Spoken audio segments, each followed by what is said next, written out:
Hey everybody, this is my waterfall tank, and today I was tinkering around with the lighting a little bit. I made a change to it, but it's not real apparent when you see it fully lit like this. So I don't have a lot of time to shoot a video today, but I did want to get one last look here in the fish room as I'm turning the lights out for the evening. Everybody else is already dark, but the waterfall tank is still lit. And the reason it is still lit is I want to show you the contrast between the current lighting, which is the big LED we've got overhead, and then when we turn off the overhead lighting, I've still got the tank lit from the back and inside the tank. Now the camera went dark and then lit up again. That is not some kind of like delay timer where the light comes on. The light was always on, you just couldn't see it because of that really intensely bright LED, and the camera was just going through a little bit of an adjustment period there. But that's what the tank looks like now. I did have a light bar that I put under there, but it didn't work. It was an old light bar I had from before. So what I wound up doing was just taking a section of PVC pipe and some wire ties and tying on one of those little LED strips. If you're familiar with my videos, my Black Ghost knife fish tank, my gudgeon tank, I always complain about that real terrible cheap LED lighting. It's those little sticky strips. Well, that's all this is, but instead of being a series of them together, it's only one little length. And just being lit like that, it's adequate. It's not a very good lighting. If this was the only lighting on the tank, it would be pretty terrible, actually. The inconsistencies between the LEDs is just ridiculous. But it's enough to get the tank lit up enough that we can see in it.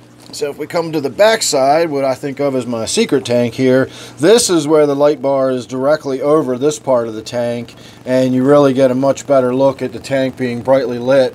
In fact, back here, we can even see my suckerfish and one of those sculpins. Now, that sculpin looks like it's got strange white markings on it. I'm not sure if that's some kind of markings, like disease type markings, you know, the way you'd see spots from ick or something. It's certainly not ick. It doesn't look like that. It doesn't really look like it's fungal either. It just looks like it's the coloration of the fish. So I don't know exactly what's going on with that. That's the first time I've seen those sort of bright white patches on its back like that. But I know coming around here onto the backside, you often get to see stuff that you don't typically from the front, especially now that I've got this light in the back. So that's about it. I just wanted to shoot at least one video for the day showing you what my tank looks like with the new lighting in it. I'm really digging this soft light just from the back and from behind. So unfortunately the switch, let me get out of here where I can't see. It didn't have a switch on it. You just plug it in and it's on, and you unplug it and it's off. So I plugged it into one of those switches that it's a plug and a switch, so I can just reach down to where everything's plugged in and flip that switch off, and that will be the end of it. So let's bring the full lighting back on.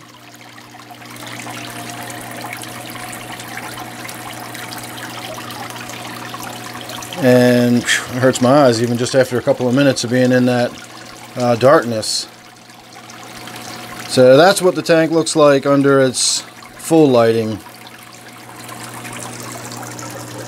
And we can see that suckerfish that we just saw in the back is now right there up front. Now it's in the back again. And I've usually got some activity with those sculpins lying out on these rocks or these pieces of wood somewhere, and I don't see any now. It could possibly be because I've been flicking the lights on and off and everybody's a little freaked out by it. But there you go, everybody. Just wanted to show you my new lighting. I already put a video over on my Patreon page if you're interested in that sort of thing. I do still post some stuff over there from time to time on Patreon, so if you want to check that out, feel free. I'll put a link down below as always. If not, at least subscribe here on my YouTube channel. And I'll say thanks for watching this one, and I will see you real soon on the next one.